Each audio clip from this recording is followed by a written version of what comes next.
Hello and welcome to Queers and Soaps. I'm Eric, joined once again with Tim. Hi. Bringing you some more Desperate Housewives, Season 2, Episodes 16 to 18. Tommy, roll the credits and we'll chat.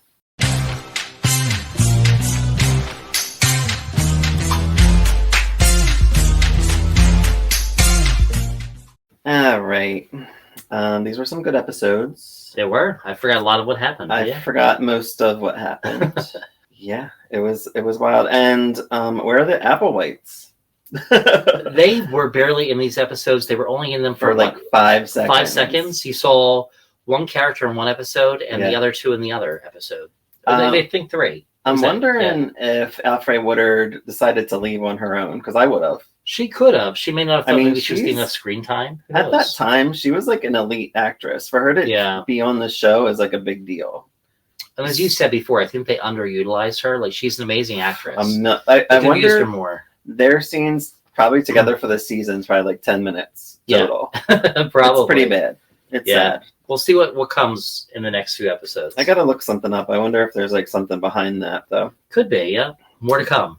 yeah. Because they're literally in one episode. Yeah. And they're supposed to be like the big mystery of the season. So whatever. They're not really that big of a mystery anymore. Yeah. So episode 16, There Is No Other Way, aired on March 12th. Starts with the Paul stuff. This says how Paul's into the stock market and all that stuff. The detective comes to his door, takes him downtown while Zach's there. Felicia's lurking there. Then we get to the station and the cops. He gets to the station. He said he wanted to book Paul, the detective that arrested him. And they said the computer system was down, which is kind of weird, right? Yeah. A little fishy. They said, all right, well, we'll just take him downtown. We'll do everything later.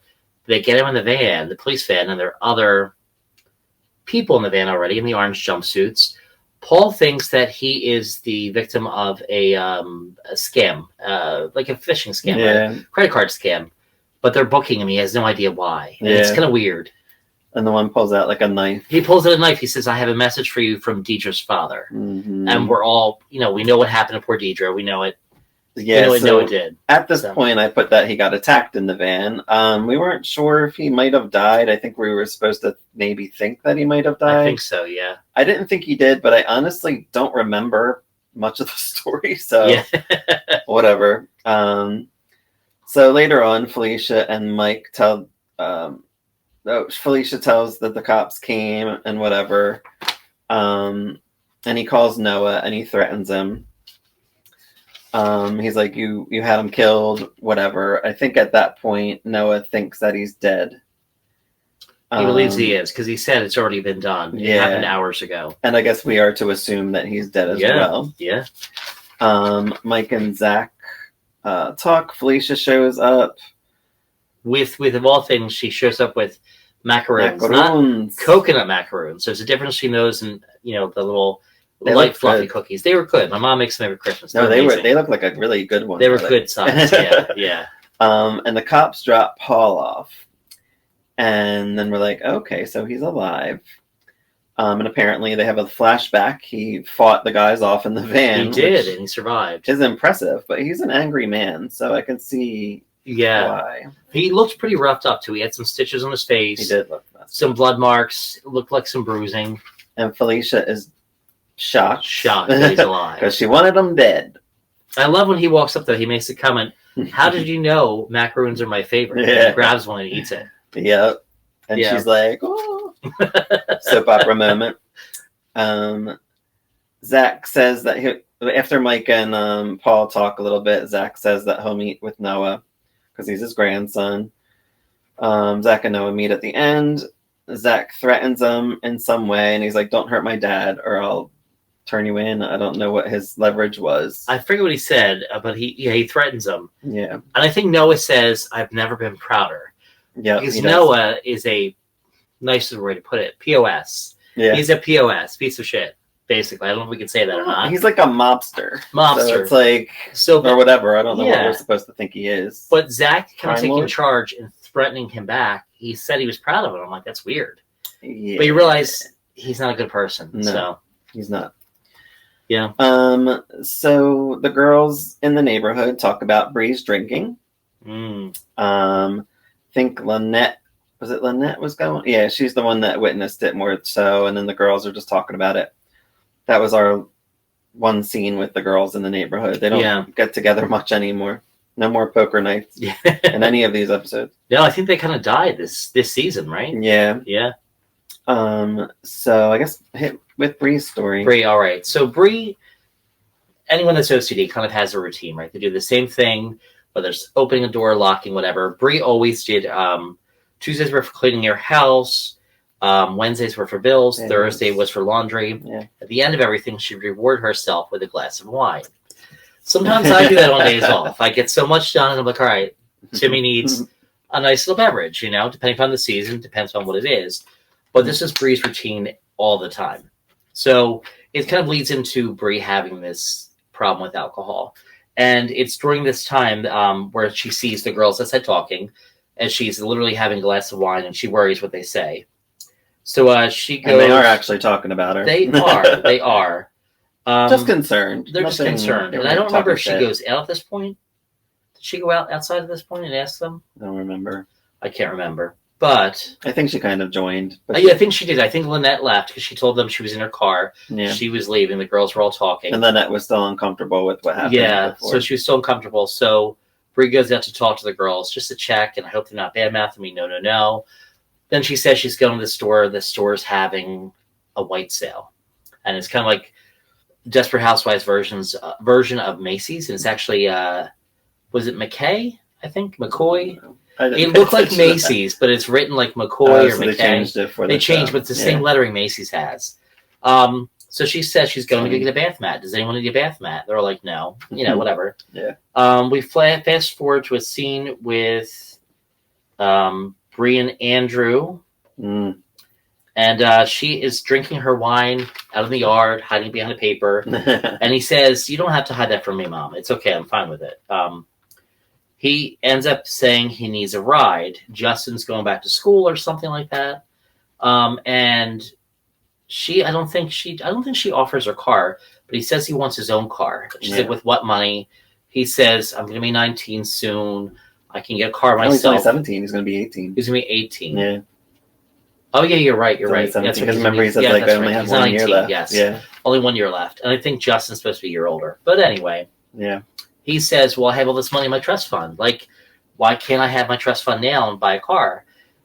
And she says, no, you're not supposed to have that till you're 21. And I guess trust funds are set up all different ways, marrying age, 21, post-college, but his was set up to 21. Yeah. So they argue back and forth a little bit, and he says he wants his money now. And she says, no, I'm not done with you. I want to raise you. You still have so much left to do. And then I think this is where he says he hates her, right? He does at some point. He does at some point. He basically calls her a bitch. She slaps him and says, I'm sure there was a lesson learned in there somewhere. Yeah. But there's this whole thing of love that she says she still loves him. And there's so much more to do. We fast forward to a scene, and Andrew and Justin are in the park. Mm-hmm. And it's nighttime. Oh, yeah. And Andrew pulls out a ring. And the first thing in my mind, it's this big, gaudy, it looks like a class ring. He pulls out a ring and hands it to Justin, and I thought he was going to get down on his knees. I thought I was going to propose to him. No. He stands there and goes, all right, go ahead. Whenever you're ready, do it. Justin goes, I don't want to hit you. And he says, no, we have to make it look believable. So he puts on this big, gaudy ring and punches him right in the face. Not once, but twice. I totally forgot this stuff, and I forget where it leads to. Like, I don't remember where, because I know it does come to a point where they get along, Bree and Andrew. They do. I just don't remember when. Yeah, it's crazy. I didn't remember all of this stuff. So we go to a scene of Bree comes down to her house, and she sees an older gentleman there with Andrew. And she's asked the guy, basically, are you a friend of Andrew's? No, I'm his lawyer. Bree's like, why do you need a lawyer, Andrew? Basically, he is threatening to sue his mother for beating him. Now, we all know that Andrew did not get hit by his mother. We know Justin did it. He had one good slap. So it wouldn't have done this. Yeah, this horrible, and it was bad bruising. Oh, yeah, that was when the lawyer was there, The lawyer was there, yeah. So, and the lawyer was pretty nice, but he basically says, like, I'm here for your son. He said, Mom, don't you remember you were drinking the other night and you got pretty angry and you hit me? You black out a lot, Mom. And it's one of those things that she is developing a drinking issue. Yeah. But he uses this for his advantage. Basically, he wants to get hold of his trust fund. He wants emancipation from his mother. Mm-hmm. And so the way to get a hold of his trust funds, we get his car and move out and be done with her. So the lawyer basically says that she has a problem and we're going to be going to court. Bree typically is nice to everybody. She's just curt at this point, I think. She's nice to him, but she's, whatever, the lawyer. Yeah, what else Bree So doing? Bree is dumping her wine. She dumps her wine, and she's trying to basically say, like, I'm going to stop drinking. You're accusing me of all this. He doesn't really believe his mom can give up the wine that easy. She's dumping cases of wine. Oh, this is the hate part, right? This is the hate part. Yeah. This is where she says, I have so much more left to do with you. And he says, I hate you. And she goes, there's a difference between, the opposite of love is not hate. The opposite of love is indifference. Yeah. The fact that you hate me shows you still care, and I can still make a difference in your life, Andrew. So she's not giving up on Andrew. She basically, even though he's being a dick, Andrew's being a total dick. The worst. She still wants to love him. She still wants to be in his life. She wants to set him right. I think she's okay at this point with him being gay. I think she's fine with that. Yeah. It's more, she just doesn't want him to be a jerk. And Andrew is a huge jerk. Yeah. So I think that's the end of that. That's the end of that, yes. So Tom gives a presentation at work. Lynette says, it's familiar, you could do better, you half-assed it, like, what are you doing? And she lets the next girl go. She's like, you were at home watching the game, like, I seen you. Like, you can't hide from me. Yeah. He's like, yeah, whatever. So later on, they're eating dinner. This is her meatloaf. He's like, this meatloaf isn't 100%. Like, don't you give 100% to your family? She apologizes, and she seems sincere. I thought she was going to have a fake apology. And she's like, what do you think of it, boys? And they're like, it's salty. She tells them to shut up and eat your meatloaf. Yeah. Lynette and Tom have some sexy time. Ooh. Or try to, and then he's trying to get on top, and she's trying to get on top, and he's feeling like belittled, I guess. His male ego is fragile. Yeah. The word they used to use is emasculated. Yeah. It's annoying, but I get it. I do get it. He kind of is, honestly. But she's his boss everywhere, he feels. And she's like, well, what do you want from me? She's like, step on up then. Like, what do you want from me? I don't know what else to tell you. So later on at the office, he feels kind of bad, and he knows it's his problem. He stops the elevator.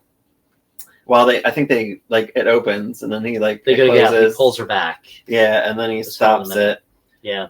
And he talks to her. He's like, I know it's my issue. I'll work it out. And then all of a sudden, he's starting making out, and they get hot and heavy. Mm-hmm. And she's like, oh, right here. And then he's very in control. Now he wants to bang on the elevator. And that is what happens. The end of their storyline. By the way, that has never happened to Eric and I at work. We ride elevators all the time. How do you know? Maybe you have banged in the elevator. I don't know what I do in that elevator. Just I wouldn't do anything in those elevators. They terrify me. No. That's it. And then Susan. Okay, Susan.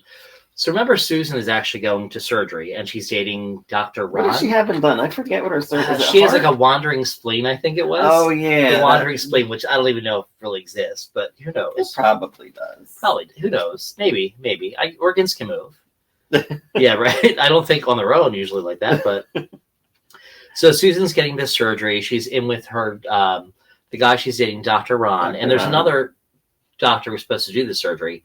But this doctor has a cast on his arm. Oh, and he can't do the surgery. But don't worry. Yeah.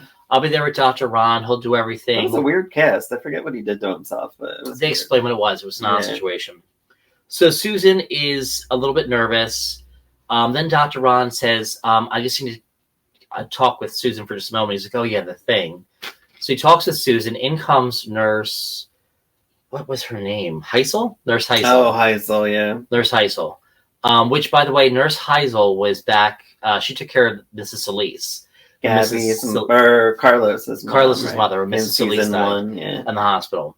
So this nurse is all throughout. Yeah, she recurs. I didn't remember her recurring like this, but I guess she does. Yeah, she's still here. She's still there, and that's still a secret. Oh, yes. Too, so. Yeah, that's still a secret that may materialize later. Who Which knows? is probably one of the longest secrets, because I feel like, well, that happened, like, I guess, mid-season 1, maybe? Maybe mid-season 1, and it comes out in a few seasons, I believe. Yeah, I remember it lasting a little bit. So anyway, Nurse Heisel comes in. He says, I want to talk to Susan. Nurse Heisel comes in with this gigantic vase of probably like 3 dozen roses. Big. It's a lot. I would love if someone gave me roses like that, but whatever. It's a lot. From Dr.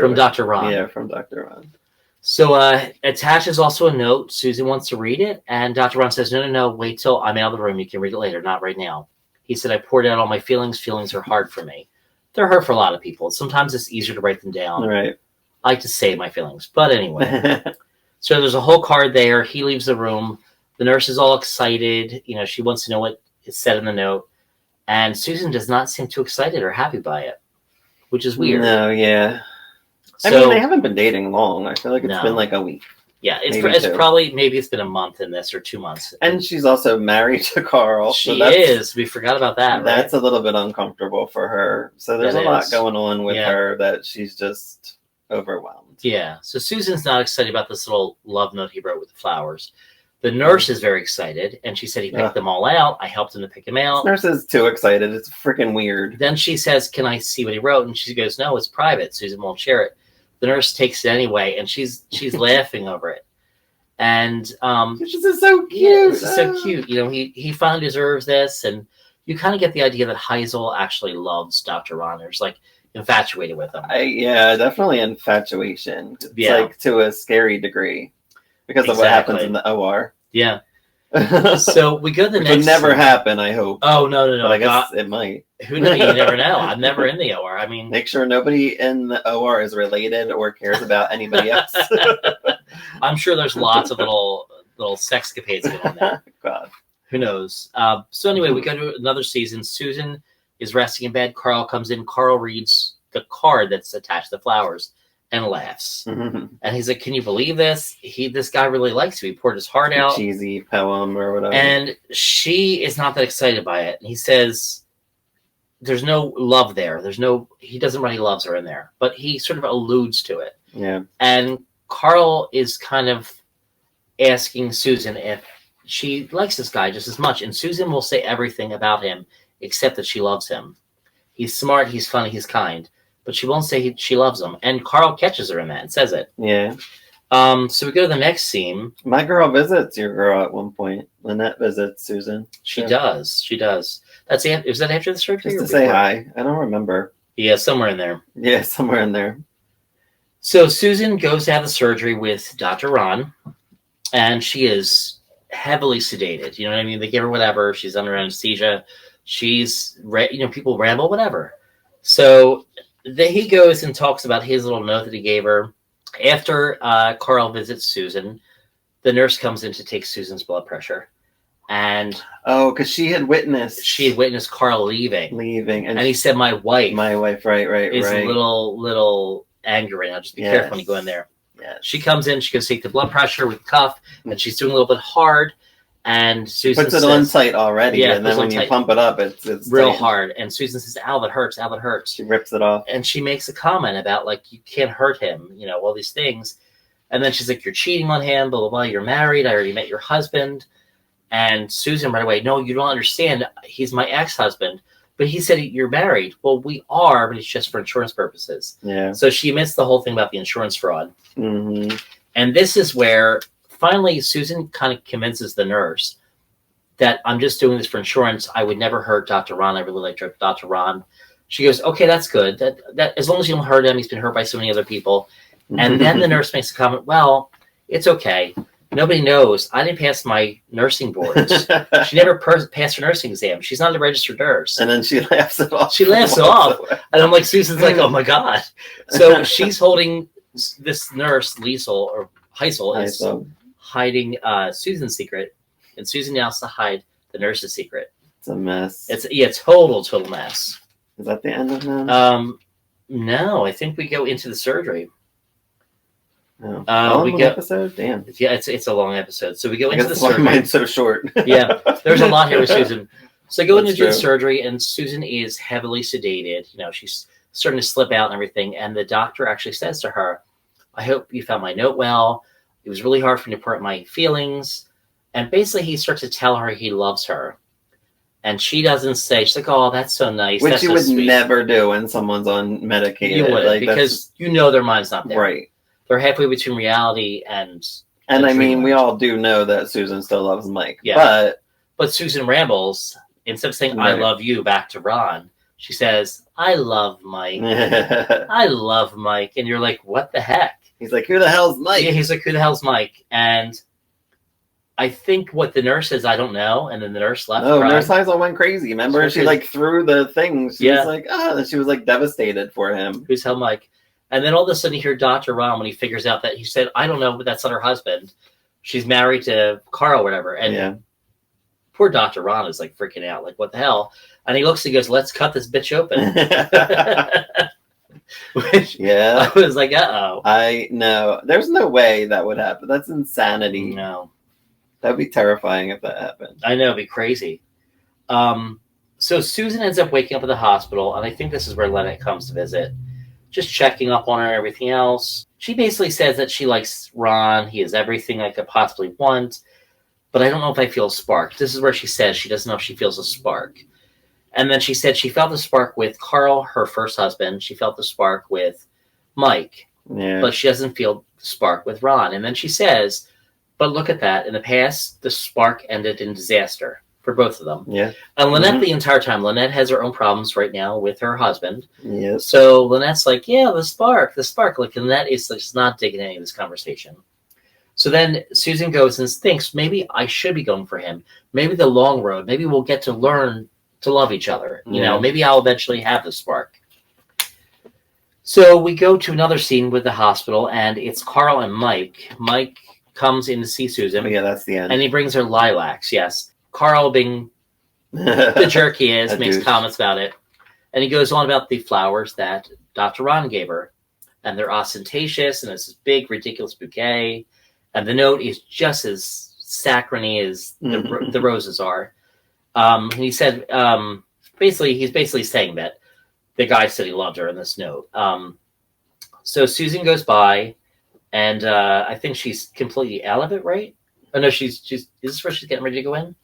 She's coming out, I think. She's coming out, yeah. Basically, he doesn't give her the flowers. He lets her go back to her room and everything. And Mike just leaves and takes the flowers with him. I think he's kind of turned off by Dr. Ron being so interesting. Oh, that was before the surgery. Before the surgery? Yeah, that was before the surgery that happened. Whoops. Oopsie. That's fine. Oopsie. And then he said she forgot the flowers, like he could bring the flowers in surgery. Yeah, because that's when she saw Mike. And that's why Mike was fresh on her brain when she was in the surgery.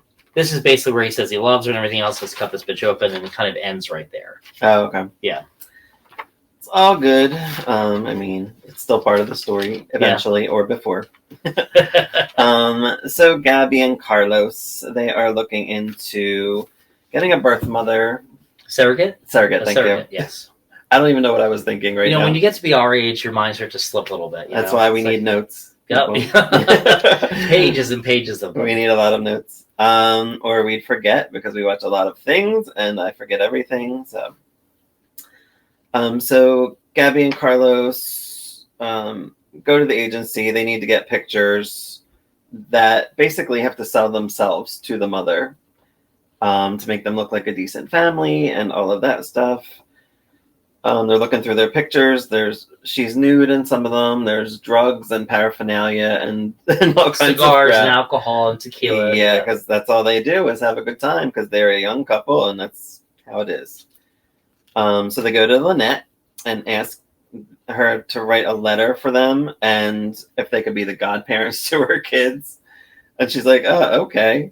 I'm like, do the kids not have godparents? I was confused. They probably do. I think we need you to lie to make us look better. Right. Because you'd only choose people from godparents that you think are decent people in case something happened to you. The whole idea is if something happened to you, the godparents would raise you in the religion or help to raise you. I would not pick Gabby. I probably would pick Carlos, though, because he would probably fight for the kid.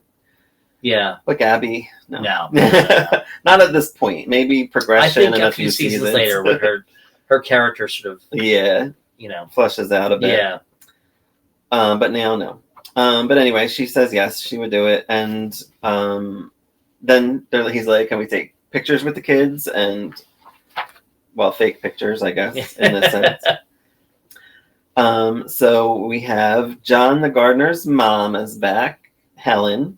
Mm-hmm. Forgot about her. Thank God for the little previously, because I would not have remembered who that was. Yeah. I mean, I would have been like, she looks familiar, but I don't know who she is. So Gabby and Carlos, they're at the surrogacy place / adoption. The lady asks the names of the kids in the pictures, and they're like, Gabby can't even remember their names. They slowly mention them. She's like, they all begin with P. It's really cute. And then Helen comes in and interrupts, and she mentions how Gabby raped her son, and Carlos went to jail for slave labor, I think it was. Slave labor? Oh, I thought it was fraud. Well, whatever. It was fraud, but I think she mentioned slave labor. Yeah. And I don't even think that had anything to do with it. I think that they were involved with that. Yeah, they basically took in the maid. Didn't they take in the maid? And we haven't seen her. They did. We haven't seen her. She's I guess she's gone. Disappeared, yeah. I forgot about that. Yeah. Blue storyline. Yeah, that's like when they have an animal. Sometimes I have a dog in like the first episode, and then you never see the dog again. Or it's like Coco and Golden Girls, you know? Season 1. So Carlos feels that they don't deserve to be parents now, and he's very upset about it. Gabby's like, no, we're going to get a kid. I want one, and that's what we're going to do. And he's like, this is the first time I ever seen that you actually wanted a kid. I think she just wants to win, I feel like. I think she kind of does. I think she's starting to get some maternal instincts there. I think so. She's pregnant. So she says they'll find another way. So they go to the shady man, this lawyer in a shady office. They offer $20,000 for him to help them, and of course he will. So that's their storyline for that, pretty much. Yeah, I think that's the end of the episode, right? That is, yes. So yeah, next episode 17. Could I Leave You? March 26, 2006. Starts out with my girl, Gabby. Gabby always wants the best of everything, the best shoes, the best dress. Who doesn't? The best of everything in life. And of course, she gets a surrogate show up at the door, and it's this butt ugly woman with big moles and hair growing out of different spots of the moles in the face. Terrible teeth. Yeah. And she basically says to Carlos right away, we need another mother. Nope. We need a pretty baby. We ain't doing this. They talk to her for a little bit. Carlos is like, I'll take any baby. I don't care. He starts seeing her like eat guacamole, and is like, it turned him on. Disgusted. Well, I think kind of Gabby like helped it along too. Like, it made him kind of like stare at her and like, nasty. And then we find out, like, I think, what's her name? Mary Alice says that baby actually ends up being pretty cute later on in life. She does. A beautiful baby boy, I think that's what they said. Yeah, well, and Carlos and Gabby look through more ugly girls at the place. They don't have any pretty girls on, or any even remotely cute ones. So we get this cute girl that comes in. He's like, I have one girl that I might be able to get. Her name's Libby, and she comes in. She's a cute blonde girl. Gabby seems happy. She's like, I can work with this girl. Find out this girl's a pole dancer. She's like 9 months pregnant already. Due any minute. She talks about money. She's like, oh, well, what about gifts? The guy is like, if we exchange money, like, it'll be illegal. I mean, he's basically like an illegal dealer anyway. Yeah. But keeping it like right at that line. Right at the line. He kind of, we're going to find out later. He says some things, Yeah. She asks what nationality Gabby and Carlos are, and they say Mexican. Gabby and Carlos find out that Libby rejected them for being Mexican, and Gabby ain't having it. She's like, no, that's not right. I'm going to go there and deal with her. I'm going to pay her off, and I'm sure she'll take money because that's what everybody wants. Mm-hmm. And she's correct. Gabby goes to the strip place to see Libby, gives her this necklace as the 3-carat diamond. I would gladly take a 3-carat diamond. Right? I'm sorry. Right? And she basically played them. And then at the end, the baby daddy shows up. Well, we think is the baby daddy. Yes. He might be. Maybe not. Who knows? We'll see. But he comes in at the end, and it looks like he's like excited about having the baby. So we're like, what is happening here? Susan's coming out of surgery. She's kind of coming to. And Dr. Ron basically asks her, who is Mike? He's like he's cutting right to the chase. Yeah. Because she said she loved Mike. She didn't say she loved him. She says, just before I was ready to operate, I said I loved you, and you said you love Mike. Who is Mike? That's a really odd question. He's like, just answer the question. And she's like, I don't know any Mike. He's like, come on, everybody knows a Mike. Well, right. Back in college when I did Pippin and, whatever theater, so she's making up some lie. She's totally hiding the fact that she dated this guy named Mike Delfino. I don't know why she can't just tell the truth. Sometimes this woman never tells the truth. Digs her own holes. Poor Susan. Every time. Poor simple fool. She is. She really is. So then after that, she said she doesn't know someone. She said, so who are you married to? And she's shocked. And the nurse Heisel said, you're married. She bumped in your husband. And then you're committing insurance fraud. And she says, come on, that's not what I meant. She said, look, I needed insurance. He was my ex-husband. He offered. So she basically says, like, I'm sure if you just came over and just met him, you would see there's nothing between us. Except for a few jokes and, like, I can't stand them. You'll like him, but you'll realize there's nothing between us. Oh, so she gets out at this point, and Susan, Gabby, and Bree are at her house. Yeah. And she sort of talks. She tells them the whole situation. She tells them what happened. In typical Susan style, all this crap happens. And they basically realize that Carl's at her house. Carl's laughing. I don't think that they realize that she married Carl. No, I don't know. I don't think anybody knows, except Julie. No, except Julie. So they see some laughter. They all kind of make a comment that they thought they would get back together. So Susan and Dr. Ron and Carl are all sitting down at dinner, right? They actually had the dinner. Oh, yeah. And they're all laughing. And Carl tells some story about Susan and taking his salad bowl and putting it on the floor and saying, like, look, if you're going to eat like a pig, if you're going to act like a pig, you're going to eat like a pig. And she basically puts his food bowl on the floor. All three of them laugh. Then they talk about cleaning things up. Susan says, I'm going to take dishes in. Carl and Ron say, no, we'll take stuff in. We can do it together. Carl goes in the kitchen first, takes dishes in, and then Ron is going to follow. And Carl has a look on his face. His look on his face. He doesn't. He has some feelings for his ex. He does. I guess current wife.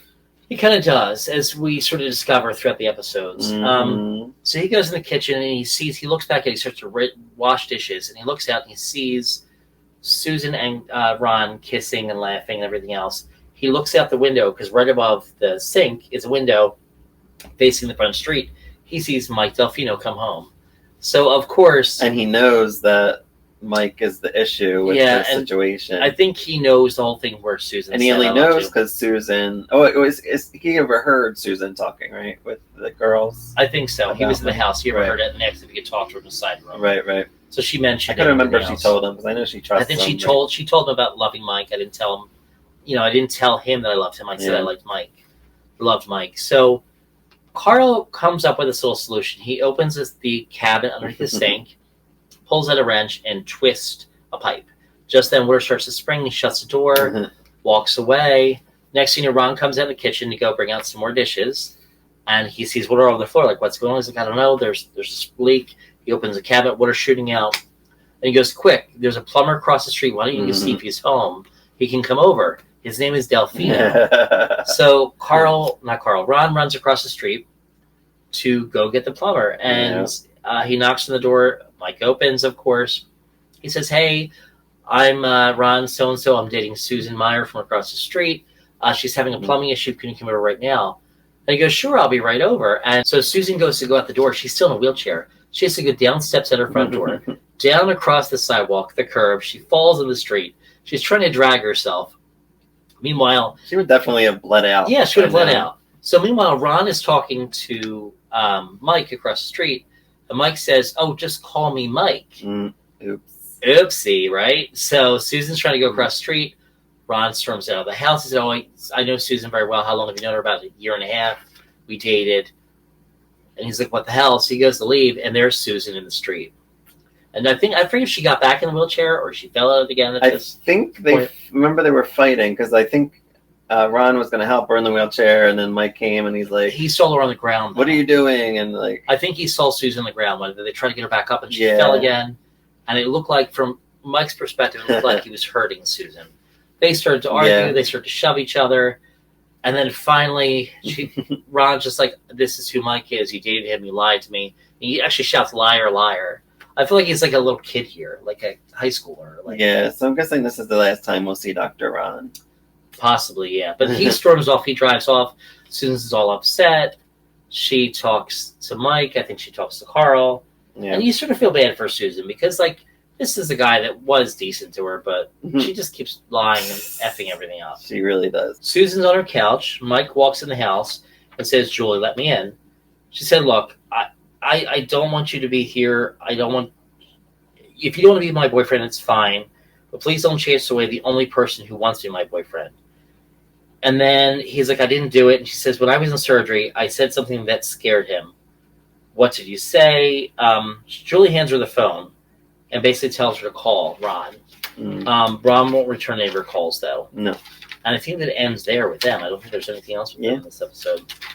All right, Lynette. So she tries to get a new girl for the firm. Her name is Veronica, played by Kristen Bauer from True Blood, if any True Blood fans out there. She's trying to talk her into working here. I guess she was good wherever I don't know where she knew her from, but she knew her from the past. She's like, "We have a daycare." She's like, "Well, if anybody doesn't mind me breastfeeding my child, then I'll definitely come here," because then she has the daycare there. So it's a win-win. Even though she's going to be getting less money, I guess she's worth more. Lynette sees Veronica take her son, who looks about between like 4 to 5 years old, we don't know at the time, her older son, into the office to breastfeed. And she's leaning over, and I think her boss is like leaning over her, and they're like, "What is happening?" And they're like, "Oh." I think they actually say it's disgusting, which breastfeeding is not disgusting. It's just, no, it's not at that age. It is odd, yes. Yeah. I think usually people say when they can start to talk or the teeth come fully in, that's the time to stop. But it speeds up her metabolism. Because she was eating all these donuts during the interview. And Lynette says to her, "What's your secret?" She goes, "Well, I'm breastfeeding." Yeah. She said, "I could just eat whatever I want, and it just burns the calories." Yeah. So Veronica's son, I don't think we find out his name. No. Veronica's son interrupts a meeting because he's hungry or he's thirsty. The boss is all upset with it, and he's like, he lets her go or whatever, and then he talks to Lynette. He's like, "Somebody's got to make her stop breastfeeding this 5-year-old child. Like, it's just awkward and weird, and nobody's comfortable with it." So of course they come up with Lynette should do it. I'm like, Lynette's someone that brought the girl in. I wouldn't do it. Like, you're the boss, dude. That sounds like an HR issue, honestly. Yeah, it really does. And Lynette is like, I guess she's one of the bosses, because I know she's the boss of Tom. So maybe she's like a manager. So maybe she's the person that do it. Yeah, I guess. So anyway, Lynette goes to talk to Veronica. We find out her kid is 5 years old. The mother, Veronica, defends what she's doing. She's like, the breast milk is good for kids, and she's saying all the good things that it does for her kid, and of course we see Lynette's kids throwing things and dumping over a table, and she throws it in her face. She's like, "Well, maybe your kids probably would have been good if you breastfed them as long as I did," or whatever, something along those lines. And I mean, she's right. Yeah, right. The kids are terrible kids. The P kid names, right? Preston, Porter, and Preston, Porter, and Parker. Parker, yeah, and Penny. So she's like, if nobody's happy with my breastfeeding, then I will call my lawyer. Lynette gives Veronica's son some chocolate milk when he comes in, and his mom's actually busy this time. She's like, "Oh," she gets him aside, "Have some chocolate milk. Drink it." So I guess she's trying to get the kid off of the breast milk, knowing, of course, that chocolate milk is one of my favorite drinks today. Mm-hmm. I'm a child. Lynette sees Veronica crying in her office. She's like, my son won't take my milk anymore, and she's really upset about it, but she's more upset because she's going to get fat. She can't eat whatever she wants. She can't eat, yeah, and she's got to join a gym, and she's crying. It's hysterical. Let me just say, we're men, so we can't breastfeed. I mean, we can pretend, but if that actually made me skinny and healthy, trust me, I'd be like, what 40-year-old or 50-year-old wants to like? I would need to be thin. Come on, just like I'd be breastfeeding every day. I would too. So that's it, I think, for that story. Okay. And then Brie.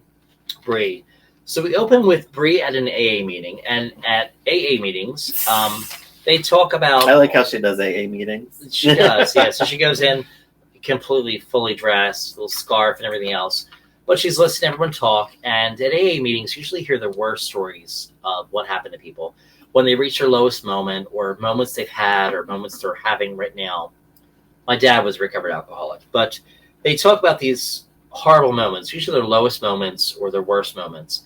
And basically, it kind of inspires, they let it out, it kind of inspires other people, like, my life isn't that bad. Someone else is worse, or someone else has it just as bad as me. I'm not the only one that's suffering. So it's good to get it out. Yeah, it's good to get it out. It's a venting session. Mm-hmm. So the guy leading, his name is Peter, we find out, but we don't know it yet. He thanks one guy who's just finished telling his story about how he woke up covered in his own vomit. So he says, Brie, how about we hear from you? And Brie goes, oh, no, I'll pass. I can't possibly top that story. I don't have anything nearly as, horrendous or whatever. So Brie passes. The meeting happens. Brie goes over to the donut section. She's cleaning up the donut section afterwards, like donuts and coffee and everything. Peter says, I noticed you didn't share. And she said, my life isn't as messy, and I didn't realize substance abusers were so messy, as she's cleaning up all the donut crumbs. And then he says, no, we normally leave those crumbs for the Overeaters Anonymous. We like to tease him a little bit. He laughs, she laughs. And Brie just says, like, look, I'm really not here for the same reason everybody else. I'm sober. I'm fine. I don't have a problem. Bree's there for the show of it. She's there for the show of it. She needs it for court for her son, Andrew, because Andrew's suing for emancipation. If it looks like she's trying to be sober, that's what she's still got her shit going on. Yeah, she's still got her shit going on. She's hiding alcohol in the house. So finally Peter says, look, you may not have a problem, but if you do have a problem, you really want to talk, you find yourself in a difficult situation, here's my card, call me. She's basically Peter's a sponsor. So she takes it, and she's not going to do anything with it. So we go to the next scene, and Brie is bringing sandwiches up to Andrew and his lawyer, who are in Andrew's bedroom. And Andrew's like, Mom, get out of my room. What are you doing? She's like, well, I'm bringing you and your friend a snack. And he's being a little bit rude to his mom. She shouldn't have been there anyway. But the lawyer says, no, don't be rude to your mom. This is very nice. And basically he says, look, I don't need your help. I don't want anything. You can't let her do this. And she says, look, while you live in my house, you still have to abide by my rules. I can still ground you. And Andrew wants her out. So as soon as she leaves the room, he says, see how my mom is? You have to get me out of here. And she said she was going to AA. She basically says to the lawyer she's going to AA. She's trying to change her life. The lawyer says that was the ace card they needed to prove that she was unfit to raise him. And she's trying to make a change. And he says, look, your mother, anyone else, I would say they're going to go before a judge, a court, whatever. They're going to go before people. And appearance is everything in court. Your mother's appearance is impeccable. Without the drinking card, we've got nothing to stand on. So basically they say presentation is everything. And Andrew realizes my mother's always presentable. So he has to find his mother at a moment when she's not presentable. So we go to another scene, and Brie is in a department store. She's in McCoy's. Oh my God. And this is the one. Yeah. This is actually kind of funny because you and I remember Woolworth. Woolworth department stores used to have a lunch counter, but so did Macy's, so did Strawbridge and Clothier, so did, Gimbel's probably had them. All the big department stores, they all had them. Kmart had them. Yeah. Lunch counters, some served alcohol, some were fancy restaurants. So she's there, and she's sitting at a lunch counter, she's drinking wine. She goes to settle the bill, and he says, well, how about another? She said, no. I'm going to a charity function. I need a gown for the function. She sees that mangy Andrew there. She sees Andrew checking at a register with Justin. She goes over to him. She settles her bill. She goes over, and what are you doing? I'm just buying. I think he's buying Justin something nice. Yeah. She says, with what money? And they hand back the credit card. It's Bree's credit card. He stole it out of her purse.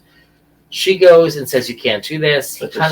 He threatens her. He says something really cruel to her, and basically they just leave. No, he talks about the child abuse. Was it there? Well, yeah, it's right here in the store. Wait till I tell the judge about the child abuse and how you touched me when you were drunk when I was a child. That's an all-time low. So, anytime someone makes sexual abuse comments, someone abused me, somebody raped me, whatever, you should always listen. Right. You should always stop and listen. Evidence will present itself. But in this case, Andrew's lying. We know he's lying. Yeah. But we know from today, everything that happened, you listen when someone says they're abused, they're touched, whatever. You listen. The truth will eventually come out. And she thinks, she's like, oh, nobody will believe that. They know me. Yeah. But Justin actually looks at her funny as he walks away. He stares at her and like, crap. Now Justin believes that possibly Bree may have touched Andrew. So she leaves. She's infuriated. She goes back up to the lunch counter. She goes, you know what? I think I'm going to have another glass of wine to the guy. He brings over, pours a glass of wine. She goes, you know what? She hands her card. She goes, why don't you just leave the whole bottle? We go to the next scene, and Bree wakes up on the floor in a beautiful green gown with her pearls on the floor in the department store in the dressing room. It's all dark. Lights are out. Store's locked. She's running through the store, and it's all locked. I can't believe I did not remember this stuff. It is so funny.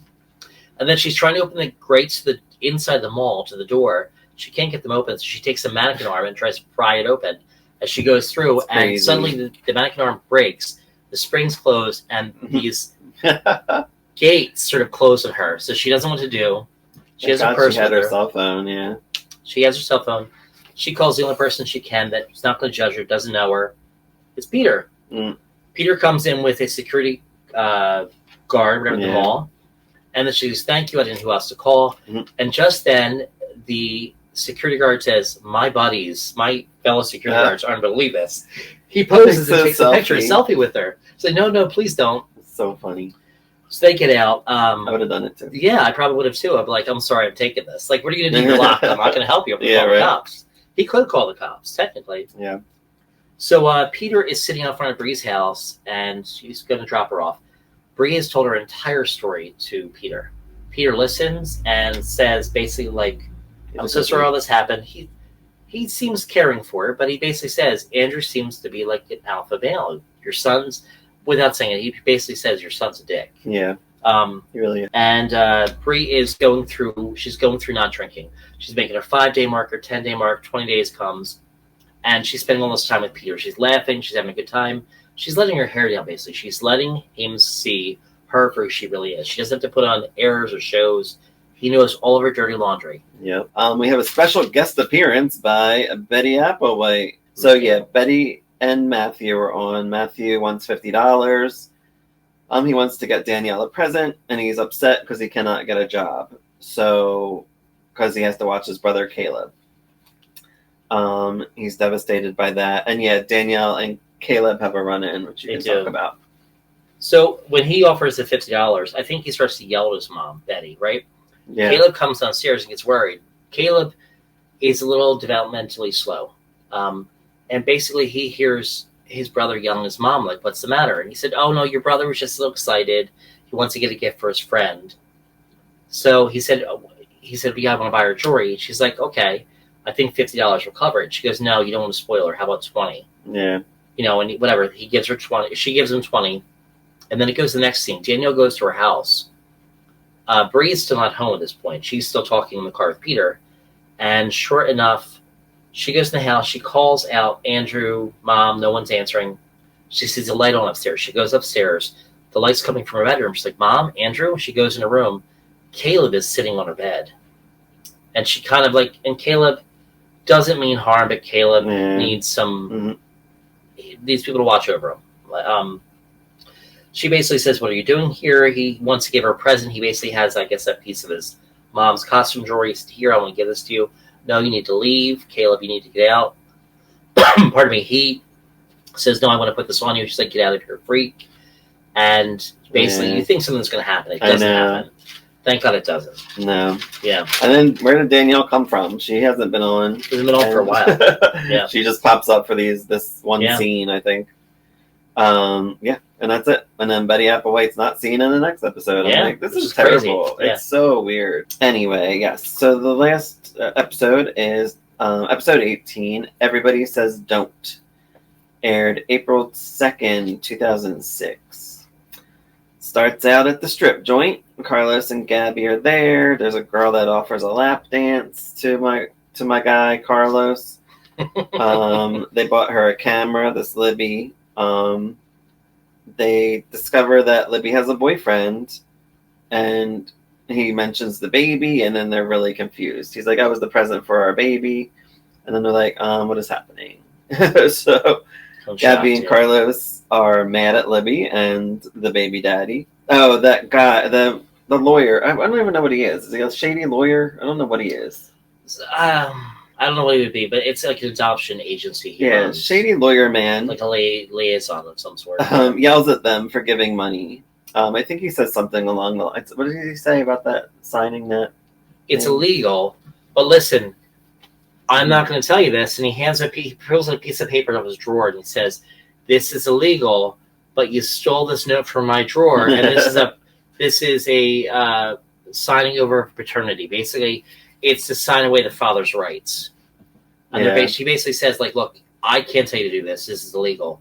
And you broke into my desk and stole this paper. What he doesn't know won't hurt him. Yeah. It can hurt them. This is where he's kind of shady. This is where Discovery is shady. Yeah. Well, we kind of knew, but, you know. So Carlos... Frank is the baby daddy. Well, possible baby daddy. Carlos and Gabby offer more money, like $12,000, I think. Libby wants the money. Frank wants the baby. Then she says, "It's not your baby." And then she's not sure who the daddy is. She says she went to a rodeo, right? I think she went to a rodeo. Yeah, like a rodeo, and she was very lucky or popular there. Let's just say it was popular. Yeah. So we'll get to this when we get to it, but Lynette and Bree are in a situation. But Gabby and Lynette discuss Bree and Andrew, and Lynette doesn't know what to do with that situation, which we'll talk about after Susan's story in a minute. Libby is in labor. This is when they're having a bridal party for Edie, which we'll talk about in a little bit. Libby is in labor. Gabby flips out. "We're not ready for this baby. We didn't know it was going to come this quick." I mean, the girl was like super pregnant. I mean, you should have prepared. Very pregnant, yeah. Gabby and Carlos get to the hospital. They didn't make it in time. The baby's there already. She seems hesitant at first with the baby. She's like, "I don't want to hold it. I don't know what to do." But then they like put the baby in her arms and she falls in love immediately. Gabby and Carlos are having baby time. Frank is there bugging Libby, and in the meantime, they take the baby out of the hospital. Frank's like, "Who's the baby daddy? I'm going to light myself on fire." All this crazy shit. She mentions it's Dale, his brother. I don't know what's happening. His gay brother, who is 19. This white trash family. I don't know what's happening. I don't remember where this story goes or how it ends. But it is very entertaining. So Gabby runs out with the baby. Carlos tries to prepare the baby seat in the back. She like buckles them in, and they basically hightail it. And Carlos, toward the end, is looking out the window, worried that someone's going to show up at his door trying to get this baby back because they just kidnapped the baby. Yeah, I don't even think all the papers were signed yet. No, and they want this baby so bad. So yeah, it's pretty crazy. It's a shame. Yeah, hit it with Susan. Okay, Susan says, probably better to cover Susan before Bree's story. Yeah. So Susan and Carl are still married, obviously, and they are having breakfast with Julie. And he says, "I have some news about Edie." I popped the question, "What's going to happen? We're married." He said, "Look, weddings take months to plan. She's not going to know for a while. We'll be divorced by then. Everything will be fine." Mm-hmm. So Carl and Susan are remembering their wedding day. Carl's a little flirtatious. Susan is a little flirtatious back. At first, she's a little, whatever. She's a little sarcastic, but she's a little flirtatious back. And Julie's like, "You guys are making me sick." And she's like, "Look," she kind of refocuses them and says, they're talking about their happy wedding day. They said, "Look, what about Edie's wedding day? What about her happy ending?" And she refocuses. So they realize that they have to kind of like go back, and they're going to have to divorce eventually.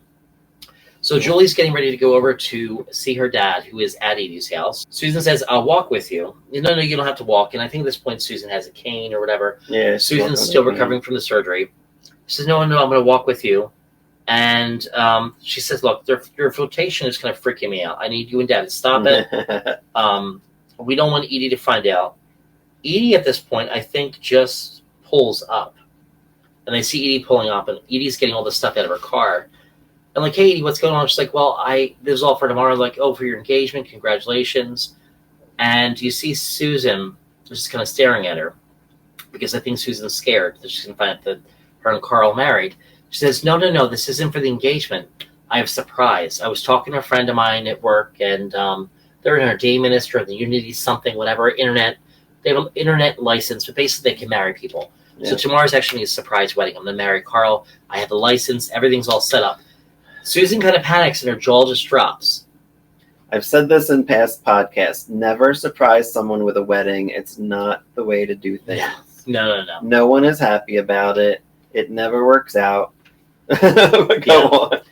So Edie looks at Susan and says... And this would make Carl a bigamist, right? Bigamist at this point if he marries her. So she basically looks at Susan. Susan's jaw is dropped, and she thanks Susan. Thank you for your good wishes, Susan. And she's like, no.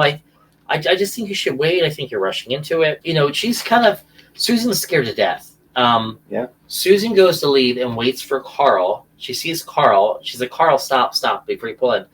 Edie wants to marry you tomorrow. And I think at this point before, Susan even said to Edie, you shouldn't marry. He doesn't like surprises. Trust me, he told me never surprise me. So you think Susan's making this up to sort of stop everything from happening? So Susan waits for Carl. Carl pulls up. She says, Carl, I need to talk to you. Like, Edie is going to, tomorrow you think it's an engagement party. It's actually a surprise wedding. He's like, I hate surprises. Like, that's what I told her. You know, she didn't actually lie. Told her the truth. Except they lied about the whole marriage. Which is crazy. So they need to figure out something that has to happen. They need to figure out a way to stop this. So Carl and Susan are talking. We need to sort of talk Edie into waiting a while. The perfect wedding takes time to plan. It'll take months. By that point, we'll be divorced. So Susan's like, great idea. She's like, who's going to tell him? Or who's going to tell her?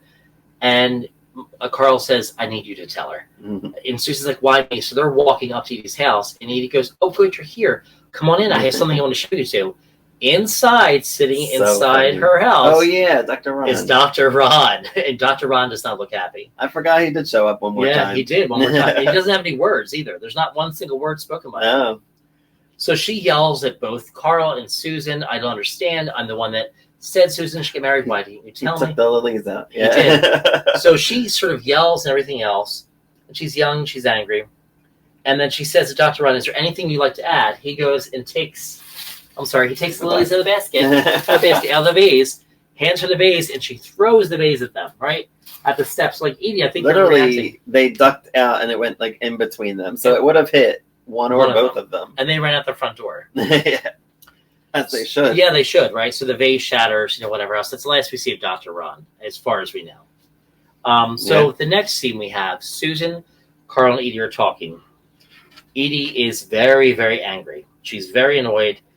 She says, I don't understand why you did this. I'm the one that suggested that Susan get married.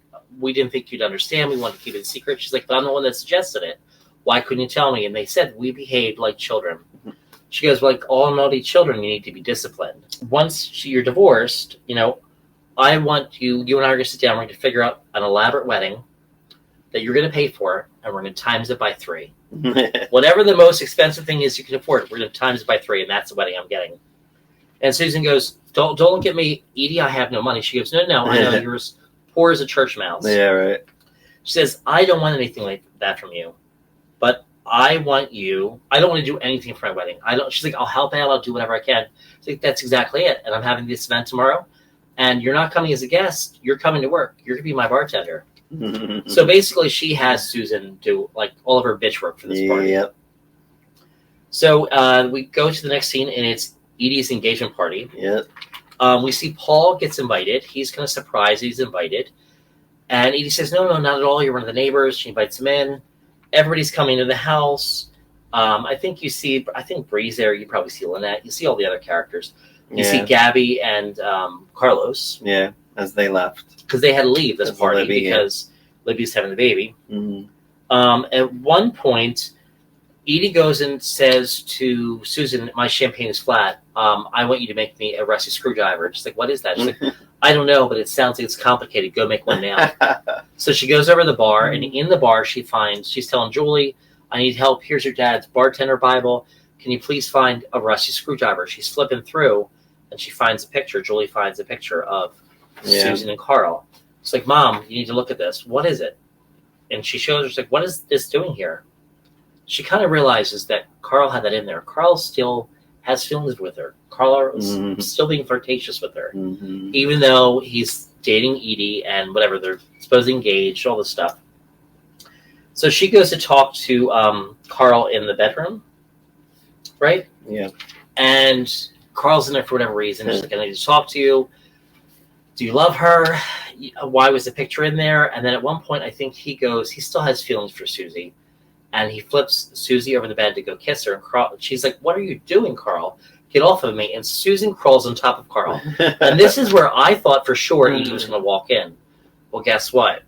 Edie does. Edie calls out Carl's voice. Carl throws her over the bed. Literally flips her. Terry Hatcher upside down on the other side of the bed. Who was all but like 110 pounds. Yeah, right. So, and she just had surgery, remember? So we're like, holy God, this girl's not getting up. I know. I thought for sure she wouldn't. So Edie says, what are you doing here? Oh, I'm just bringing some coats in. Well, come on out. I want you to come out and meet some people, whatever. And Susan gets up. And you're amazed that actually Susan gets up, you know? And then Edie's opening her gifts. Hold on. Before we get into the gifts, so Felicia and Mike earlier in the episode, yes. Felicia is upset that Paul's not dead. So she wants Mike to kill Paul. Mike's like, no, we have an understanding now. I'm not going to do it to Zach. It's his only dad that he knew growing up. He would never do that to Zach. So now, basically, everybody's invited to this party. Felicia's there for some reason. I feel like I wouldn't invite Felicia or Paul, but here they are at the party. And go on. And Edie's opening gifts. Edie's opening gifts. She opens wooden bowls from, I think, Lynette. Yeah. Les like, look, they're wooden bowls. And Edie makes a comment about them. She says, look, there's a gift receipt at the bottom of the package. She's like, they're getting returned tomorrow. She's like, good. Then she opens the next gift from Felicia. I'll let you take this one. So yeah, Felicia gives her Mrs. Huber's teeth. Yes, her dentures. Yeah, her dentures. And she's like, oh, I wanted you to feel close, or you were close to her, so I wanted something very personal. And then Felicia kind of opens up and tells all the secrets. Paul strangle, or what does she? I forget what she said it. She already accused Paul of killing her sister, but she says it again at the party. And Paul's sitting right behind her with all the other guys. Yeah, everybody's staring at the party. Yeah. And then he leaves, obviously, as I would too. If someone outed me as a killer. Yeah, that's all I have for that. So come on. That's it. That's it for that. The one thing we did not cover was Bree. There's one final scene. This ends the scene with Bree, and I don't know how we skipped over that. Oh, no, because we didn't do it yet. We got to do Lynette and Bree, remember, together. Oh, yes. Together, we're in a storyline. So, Lynette and Bree talk. Bree apologizes to me, Lynette, for everything that she did with the kids and all that stuff. She mentions about going AA. They hug. And she's like, oh, your girl's like, what do you think you're going to say in a disposition again, for Andrew? Lynette says she's going to tell the truth. Yes. So, and Bree looks a little bit nervous by it. Bree looks nervous, but she also, I think Lynette questioned her. You didn't come over here because of that, that, like, right? No, not, of course not. And then I think Bree also opens up to what he's doing. Yeah, basically she says that he says I abused him and touched him and all these things. And Lynette doesn't know what to believe because because she's seen Bree hit her mother-in-law at one point in season 1. Yeah. Or the early season 2 because Rex was dead. Yes. Feels like forever. Yeah. But yeah, so seeing her do all these things that normally Bree wouldn't do, so she's like, I honestly don't know who to believe. Yeah. Lynette meets with Andrew. We have to stop because there's a lot more to the story. Well, with Andrew's lawyer. Yes. And she's like, I don't want to talk. He's like, well, we might force you to talk. And he gives her a picture of Andrew's face with the shiner. Yeah. Lynette and Andrew talk later on about the car. So she's trying to figure out if Andrew's pulling shit or whatever.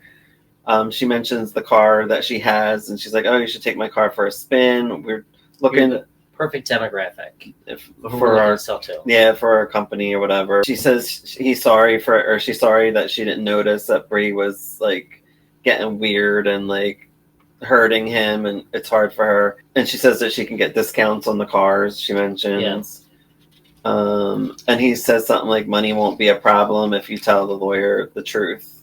Yeah. But he says it like in a cocky kind of way, he doesn't seem concerned about the abuse or anything else. He just wants the car. Right. And you could talk about the hearing. Well, unless there's other stuff with Bree. There's more with Bree. So we open the scene with open with Bree, and she talks about they talk about her sobriety. She's 5 days, she's 7 days, she's 15 days, 20 days. She's laughing, she's having a good time, she's playing chess with them. She actually stopped drinking this time. She did. She actually really stopped drinking for 20 days. She stopped. She wasn't hiding anymore. She wasn't hiding it in the laundry room. So she leans over. She thanks him, says how she can be herself. She can let her hair down. She doesn't have to put in any airs. He knows all of her mess, and he's fine with it. And she says, "I really appreciate that." She leans over, and she gives him a peck on the cheek. He's like, "Whoa, what are you doing?" And she's like, "Well, I just wanted to thank you." And he says, "Look, there's something about me you don't understand." And he's like, "You can't do that." "Why? I don't understand. You know, you've helped me to stop drinking." He says, "Bree, I not only go to Alcohol Anonymous," he said, "I also go to SH." She's like, "What is that?" Mm-hmm. Sex Addict Anonymous. So basically, he's a sex addict, sex fiend, I guess you could say. He's addicted to sex. Yeah. He's a lot of stuff. Well, it's probably addictive personality. Yeah.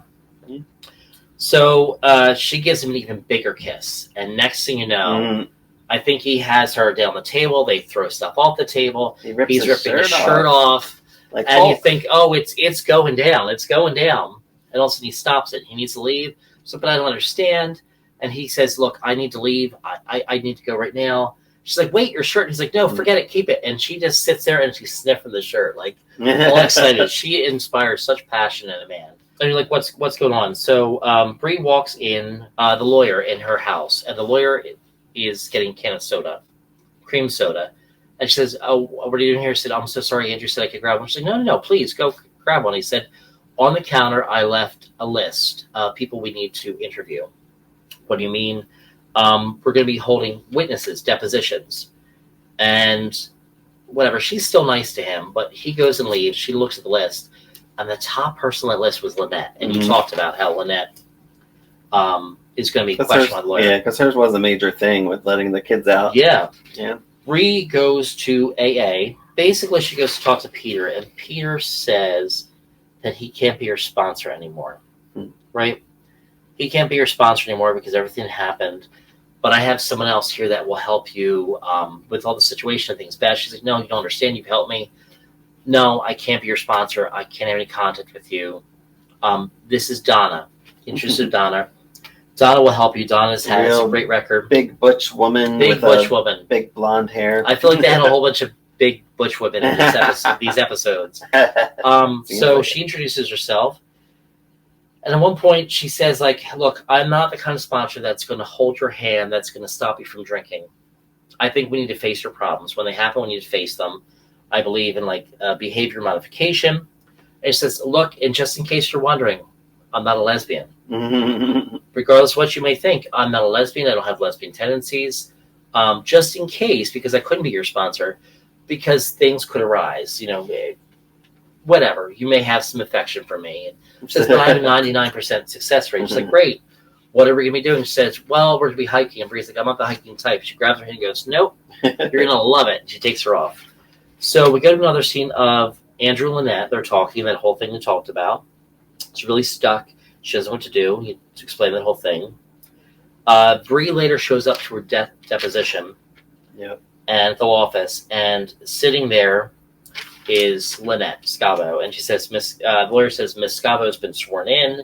We're ready to start." They asked the whole question: Did Bree pass out while watching your children, and all these other things? And did you let your children go downtown in the business district? Lynette says, like, her kid's scary. Like, so she's basically saying, like, anybody probably could have lost them, like, as they run out, like, as quick as you can snap. Yeah. Basically, like rats, she says, actually. And she doesn't hold Bree responsible for the situation. And so she's Team Bree in this because she realized that Andrew was being a dick and pulling shit. She says that she knows Bree for years. And then he asked about the bottles. He's like, "Oh, I was helping, like the bottles lined up on her porch." I couldn't think of the word.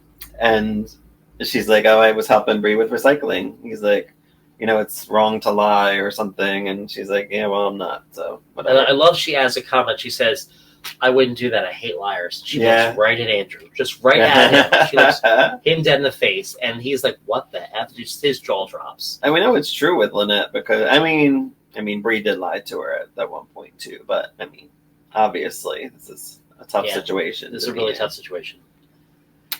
And Lynette is doing the right thing. Oh yeah. I mean, he's terrible. Absolutely. So after the scene, we have Bree calls Peter. Oh, this is where she goes to the bar. Yeah, right? she eventually goes. So she calls Peter. She says, "Look," he said, "I can't be around you. If you need a drink, you need to call Donna." She says, "No, Donna and I are getting along great." She said, "Actually, I was invited to a friend's engagement party, and I could bring a guest. And I thought you'd love to go. They're going to serve sushi. I heard you love sushi. It'd be a great time." He said, "Look, Bree, we can't be friends. You can't call me. Leave me alone. Yeah, you need to do this by yourself." She misses him as a friend. They were hanging out every day for 20 days. They were, and it actually helped her to get over her drinking problem. It did. But he actually does have feelings for her. He repressed them, and because when she kissed him, it turned him on, and he's a sexual addict. Yeah. So we go to the next scene, and Bree goes to a bar, and she says, "Look, what can I get you? I need whatever will get me the drunk the fastest." So the next scene, we see Bree pass out at a table in the pub, and Peter comes. He says, "Why didn't you call Donna?" She's like, "I can't call Donna. I need you." And then he picks her up and carries her out, and he says, he says right to her, she's passed out in his arms, "And I don't have a thing for redheads." But he picks her up and carries her away. And then Peter helps you at the end of the scene. End of the episode, we see Peter helping Bree get sober, giving her coffee, giving her water, like helping her. Yeah. And it's what she needs, but yeah. Does he need this? Probably not. Yeah. So there were some interesting episodes. Yeah, some interesting episodes indeed, and we have 6 more left of the season. Yeah. It's gonna fly by. Yeah, I know. I didn't even remember where we were. I couldn't even remember. And where the hell's Betty Applewhite? Does anyone know? Leave it in the comments. Talk about it. Do you know something we don't know about Betty? Yeah, they might know. Maybe somebody knows out there behind the scenes that I want to read about because I want to know what's going on. There was someone that made a comment. Oh, it's the guy who played John, Jesse Metcalf.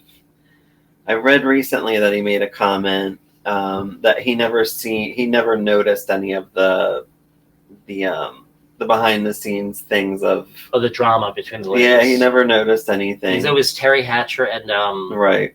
What's her name had the issue? All the ladies apparently. They all had issues with each other? Yeah. Well, no, they all had issues with each other, I think. Well, with Terry Hatcher, all of them against Terry Hatcher. Oh, that's what the rumor is. I thought it was the blonde, because remember that the one that plays Edie was the one who left. No, she left due to something that Mark Cherry did. It wasn't anything that the ladies did. Yeah, there's lots of drama behind the scenes of this. I wish that True Hollywood Story was still on, because then they would cover it. Maybe they'll make a comeback. Come on, True Hollywood Story. We need to know what happened. So anyway, well, thanks for joining us today. We'll bring you some more Desperate Housewives soon. Thank you, Patreon subscribers. If you're seeing this first, then you're a paid member, and we love you. And we also love our free side, of course. All 862 of you, which by the time we get this, hopefully we have 900 by the time this airs on the free side. But thanks for joining us today, and subscribe, like, comment. Did you watch Desperate Housewives? Did you watch season 2? What was your favorites? Who were your favorites? Tell us things. We love comments, so comment below. Interact. Have a good one, everyone. Thanks, everybody. See you next time. Here's my hand. Bye.